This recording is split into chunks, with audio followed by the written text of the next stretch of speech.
What about board members or staff or manager being available in a non-business meeting, like coffee with the board or something like that? Yeah, I think that is a really good idea. The association I live in, they do that here. Obviously, it's very big. They'll have a department head come in and talk, or they'll have someone from the county sheriff's office to come in and talk about something. But everybody, they give you free coffee and donuts, and people come in, and it's just a really nice way to give people information and allow them to not only feel a part of the process, but they are a part of the process. So they are coming in, they are participating. HOA Insights, common sense for common areas, exists to help all 2 million volunteer board members nationwide have the right information at the right time to make the right decisions for their future. This podcast is sponsored by 4 companies that care about board members: Association Insights and Marketplace, Association Reserves, Community Financials, and Kevin Davis Insurance Services. You'll find links to their websites and social media in the show notes. Coming up next on HOA Insights, we're diving into 2 of the most important names in the U.S. housing market, Fannie Mae and Freddie Mac. What exactly are they? How did they come to play such a huge role in helping Americans buy homes? And why were they at the center of one of the biggest financial crises in history? Tune in live October 10th at 3 p.m. Pacific on our HOA Insights YouTube channel. And don't forget to hit that subscribe button to stay up to date on all of our latest episodes. See you soon. Hi, I'm Robert Nordland of Association Reserves. And I'm Julie Adaman with Adaman Inc. And this is HOA Insights, where we promote common sense For common areas. Well, welcome to episode number 72, where we're again speaking with management consultant and regular co-host Julie Adaman. Today we're going to be talking about fighting against the dysfunctional stereotype where members of your community may be thinking that the board is secretive, power-hungry, or taking money from the homeowners. We want your association to thrive, and today we'll be giving you the tools to move in that direction. Well, this is a follow-up to episode number 71 with special guest Melissa Garcia, a noted attorney from Colorado, with advice about how to have successful board member transitions at your association. So one by one, episode by episode, we're trying to give you the tools for success. If you missed that episode or any other prior episode, take a moment after today's program to listen from our podcast website, hoainsights.org, or watch on our YouTube channel where you can give it a like. But better yet, subscribe from any of the major podcast platforms so you don't miss any future episodes. Those of you watching on YouTube can see the HOA Insights mug that I have here that I got from our merchandise store. And you can browse through that on our hoainsights.org website or the link in our show notes. You'll find we have specialty items for sale like this and some free board member Zoom backgrounds. And so as a treat, I'll give this mug away to the 10th person who emails podcast@reservestudy.com mentioning episode 72 mug giveaway. Go to the merchandise store, pick which mug you would like, and give us your address, and 10th person to email will send you that mug. Well, we enjoy hearing from you, responding to the issues you're facing at your association. So if you have a hot topic, a crazy story, not that that ever happens, or a question you'd like us to address, you can contact us at 805-203-3130 or email us at the same podcast@reservestudy.com. One of those listener questions prompted today's episode. Nick from Boston asked, I ran for the board in order to stage a coup, but I found out they were nice people working hard at making our association better. How can we do a better job of changing board perception? Julie. That is an excellent question. And boy, Robert, how many times have you seen that scenario? I mean, I've seen it for years. Yeah, I hear a lot of people talking about wanting to make a coup, but here's a guy who got elected to the board and realized, oh, they're okay. Yeah. And that's super common. Unfortunately, when someone runs for the board to stage a coup, I mean, I don't know how vociferous he was in staging that coup because sometimes it can get very ugly, but still, typically they will get on the board and realize that oh, wait a minute, that was wrong. I mean, particularly people will go run for the board on a specific agenda item, like, lower dues or lower assessments. That's always one of the big ones, or fire the landscape company, get rid of the manager, something like that.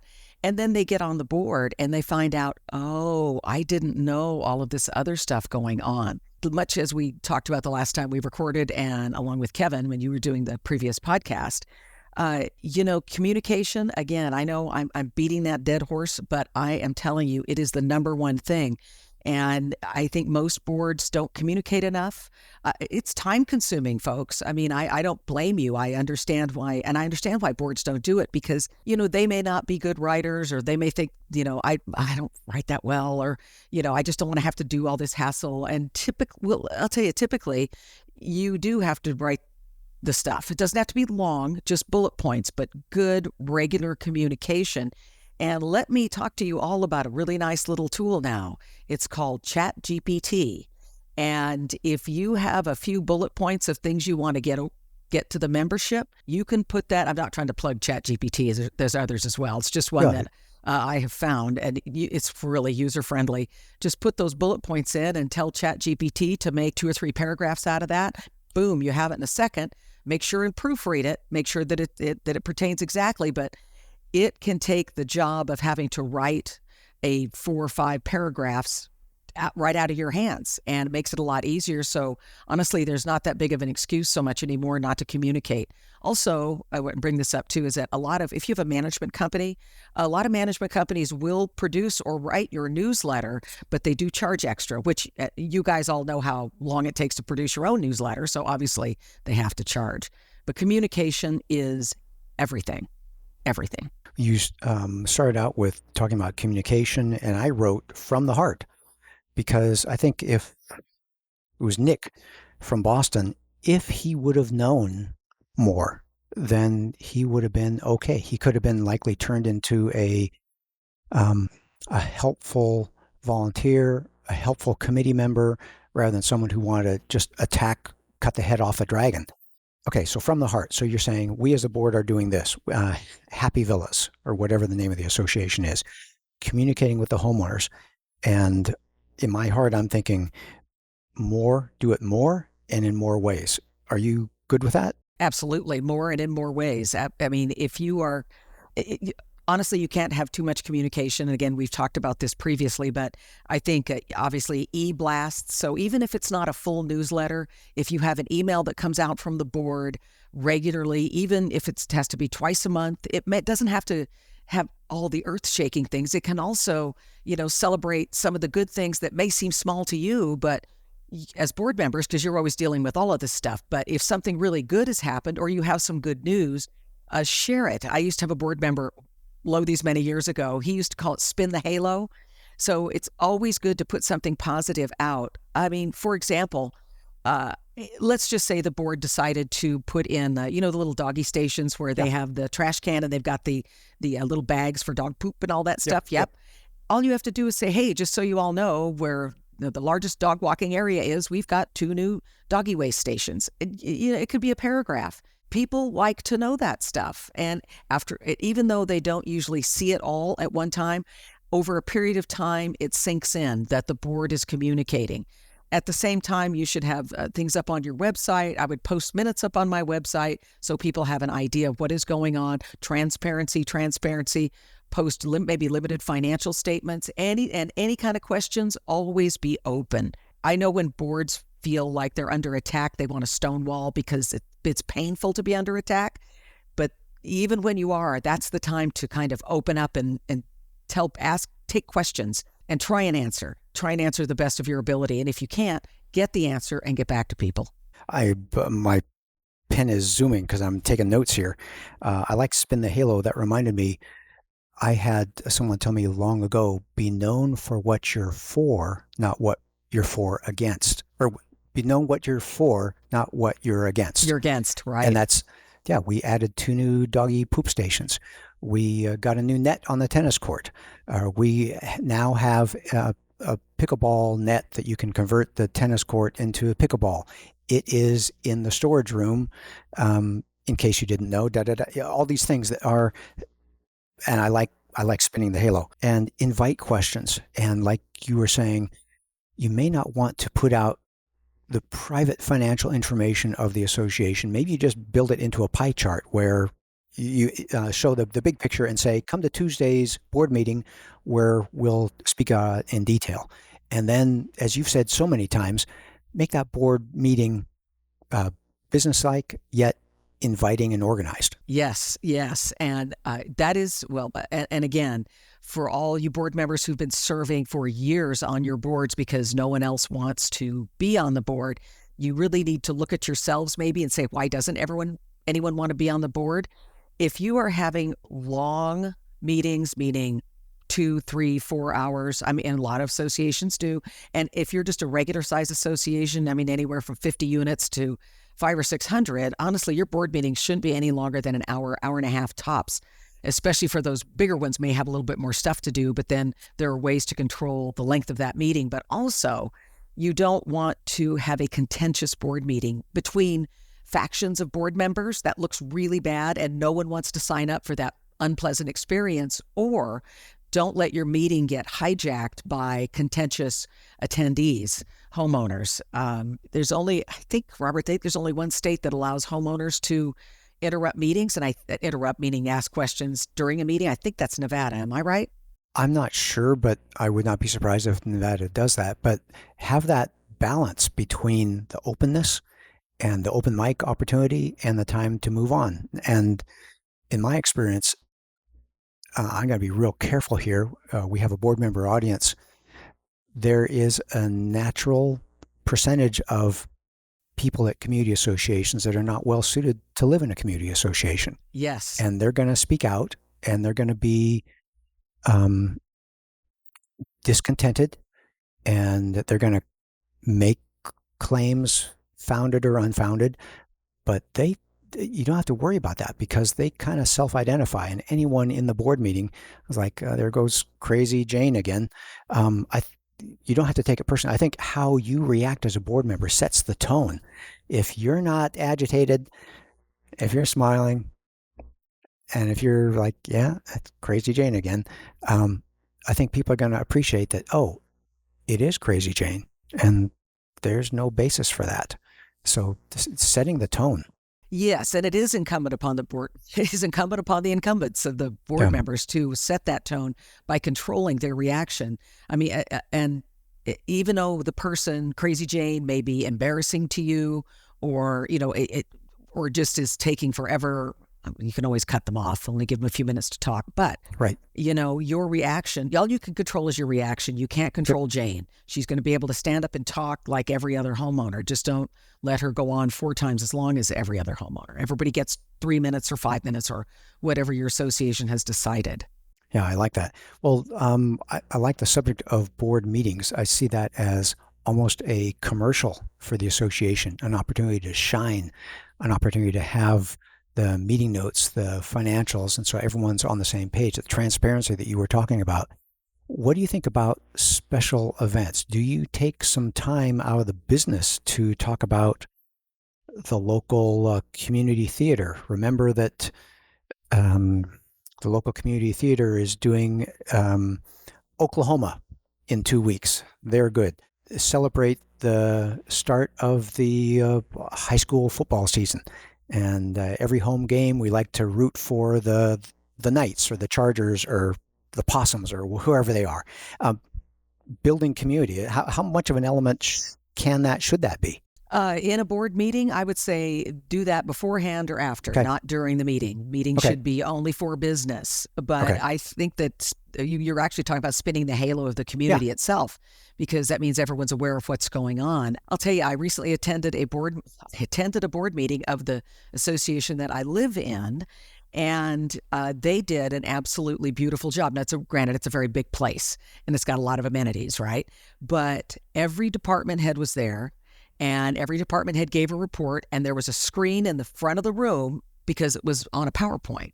And all the attendees, and for Midsummer, there was a lot of folks there. There was probably 60 people there, which is a lot for Midsummer for us.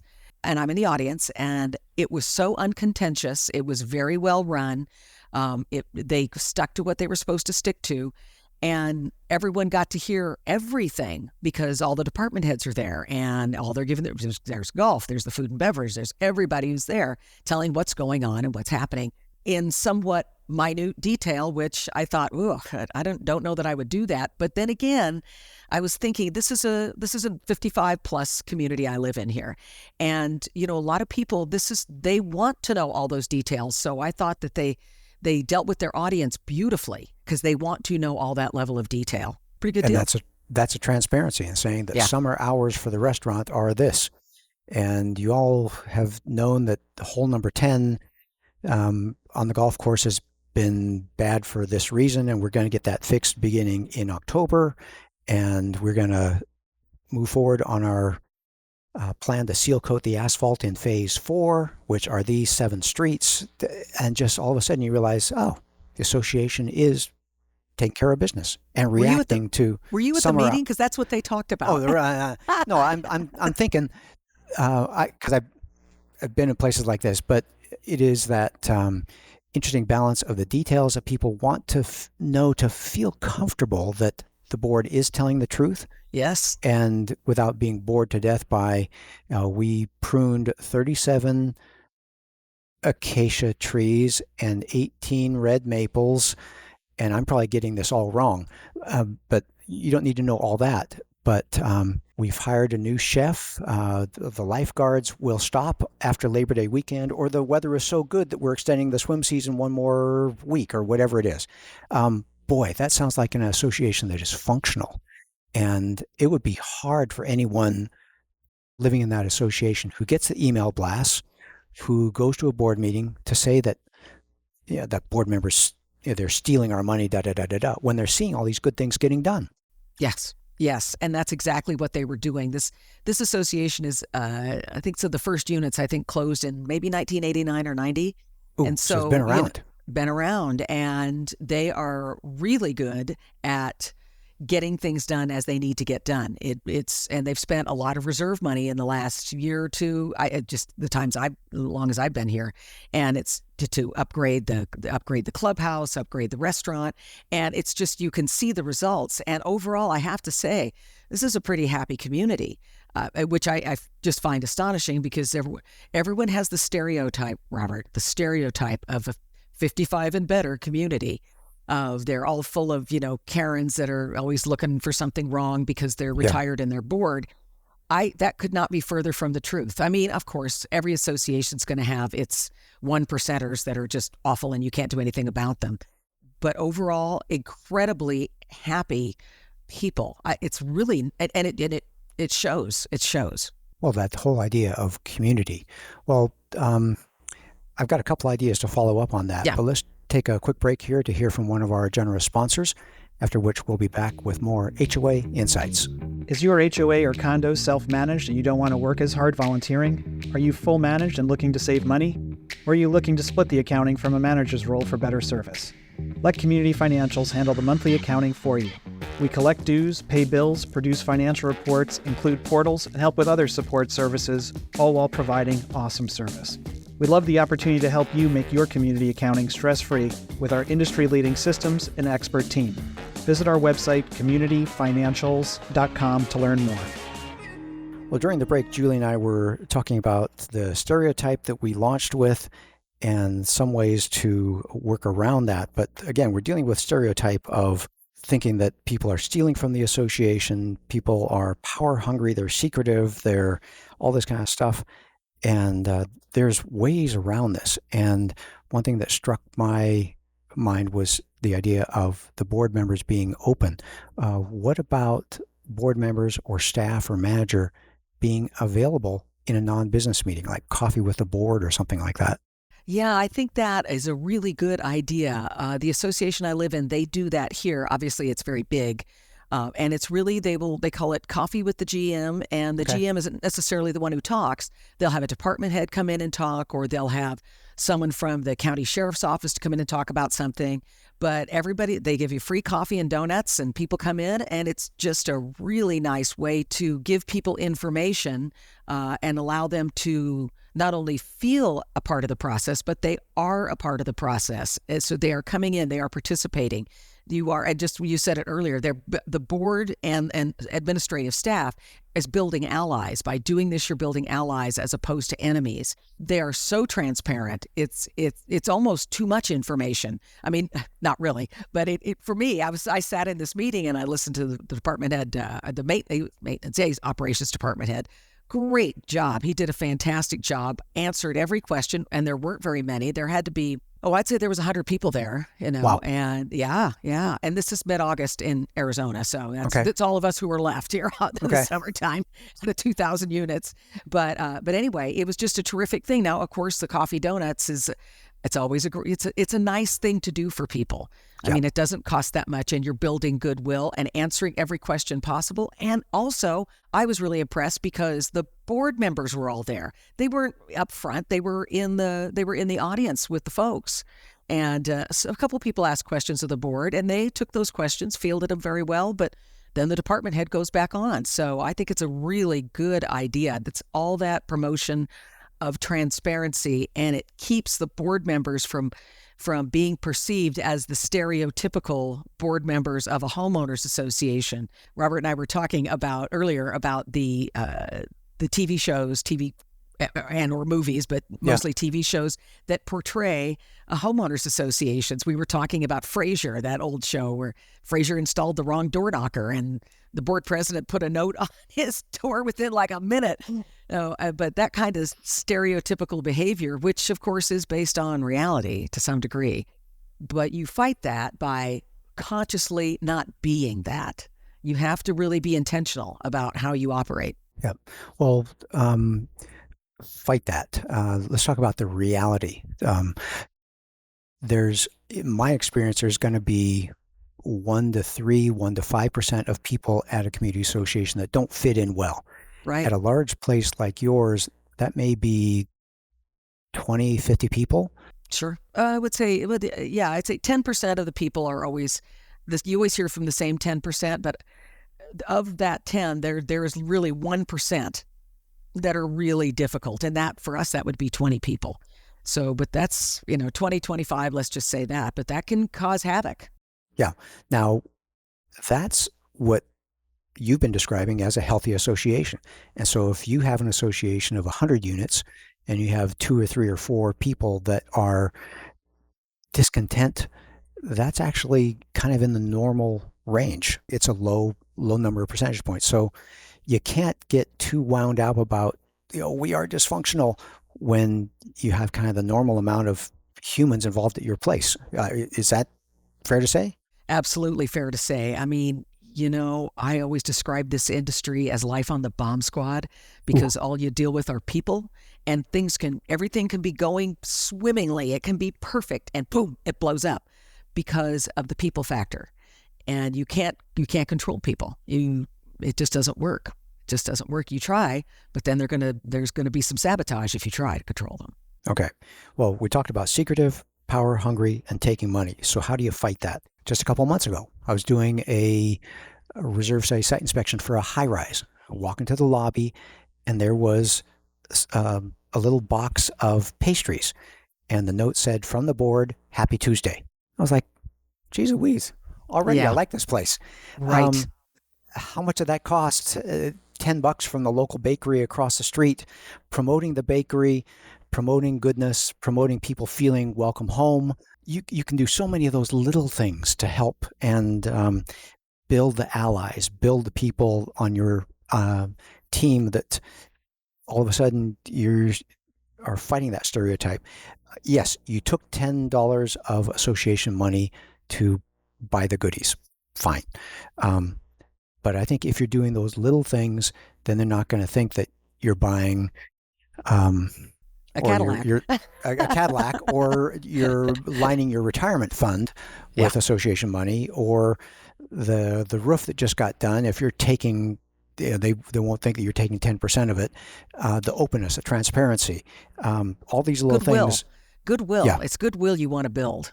And you can't do that by, going back into your home or your apartment, and just closing it up and, I don't want to deal with those people. You can't, it just gets worse, exponentially worse. much, much better to go out and shake hands. Yeah. Well, that's it. How you react sets the tone. Standing, welcoming people to board meetings.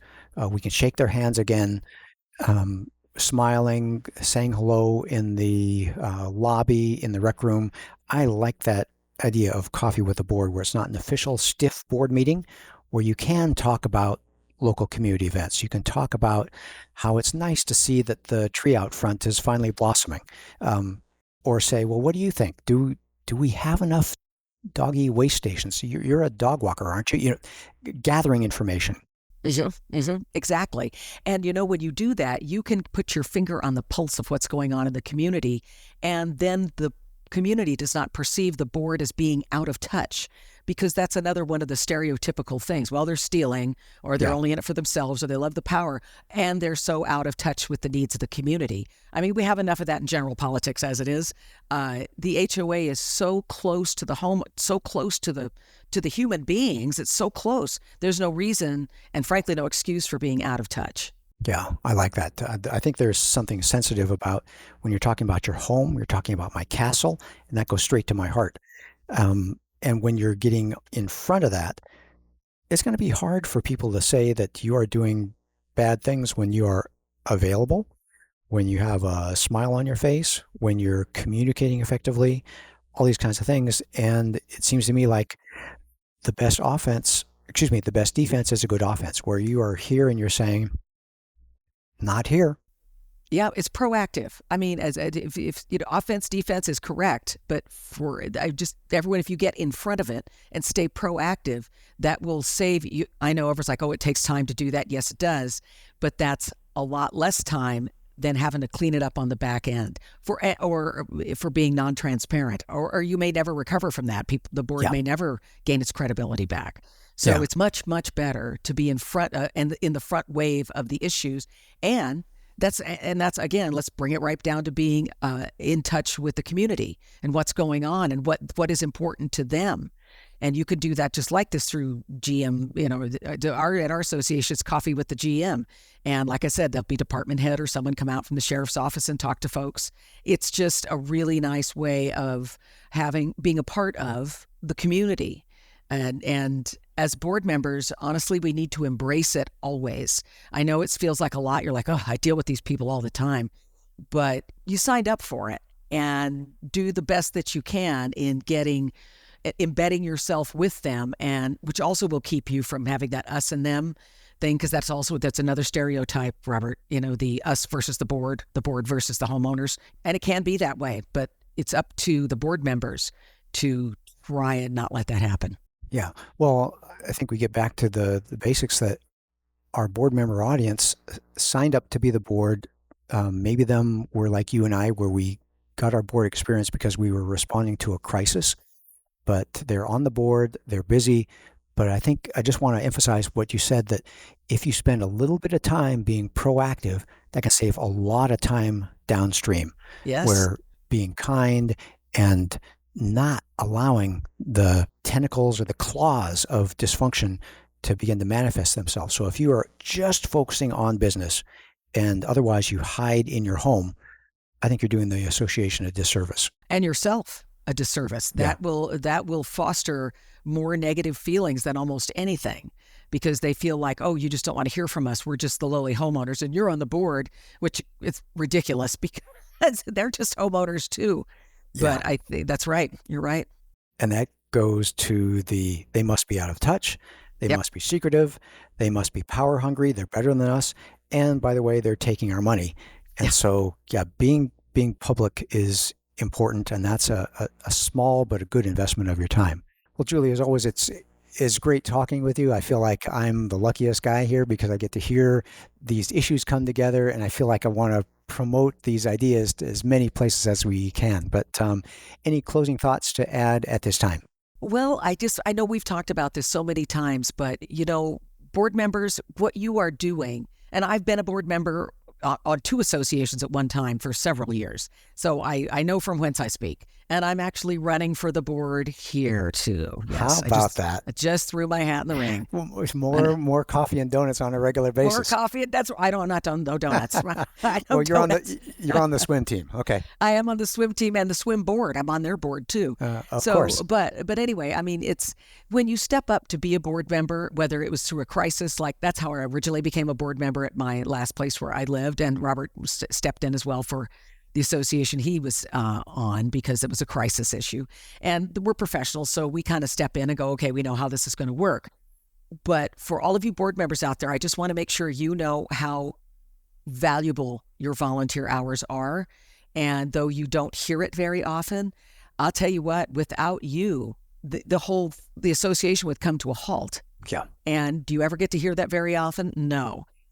So I'm going to go right back to the communication, what we talked about, the spin the halo thing, because once you make people aware, I mean, you're not just like, oh, I'm so great. It's not that, but you're making people aware of the good things that you are doing as a board, even if it's a small thing, like what do we say, doggy waste stations, a new net, so the tennis courts could be pickleball courts. Big deal right now. Any one of those small things you think, oh, that's not a big deal. It is a big deal. Make sure, even if you send out an e-blast saying, just so you know, 2 new pet waste stations at, 123 Happy Lane near the dog park. And those little things, people do absorb that. They may not, say, oh, thank you for that. But over a period of time, that works. And then people have a greater appreciation for what you do. Robert and I, we know, and Kevin, we know what you do because we work with you all the time. But general homeowners don't, and they never want your job either. But without you, it would come to a screeching halt. Make it easy on yourself. Be really proactive about positive communication. Get in front of that wave. I like that. Well, Julie, thank you. And to our audience, we hope you learned some HOA insights from our discussion today that helps you bring common sense to your common areas. We look forward to having you join us for another great episode next week. You've been listening to HOA Insights, Common Sense for Common Areas. You can listen to the show on our podcast website, hoainsights.org, or subscribe on any of the most popular podcast platforms. You can also watch the show on our YouTube channel. Check the show notes for helpful links. If you like the show and want to support the work we do, you can do so in a number of ways. The most important thing that you can do is engage in the conversation. Leave a question in the comments section on our YouTube videos. You can also email your questions or voice memos to podcast@reservestudy.com or leave us a voicemail at 805-203-3130. If you gain any insights from the show, please do us a huge favor by sharing the show with other board members that you know. You can also support us by supporting the brands that support this program. Please remember that the views and opinions expressed by the podcast do not constitute legal advice. You'll want to consult your own legal counsel before making any important decisions. Finally, this podcast was expertly mixed and mastered by Stokelight Video and Marketing. With Stokelight on your team, you'll reach more customers with marketing expertise that inspires action. See the show notes to connect with Stokelight.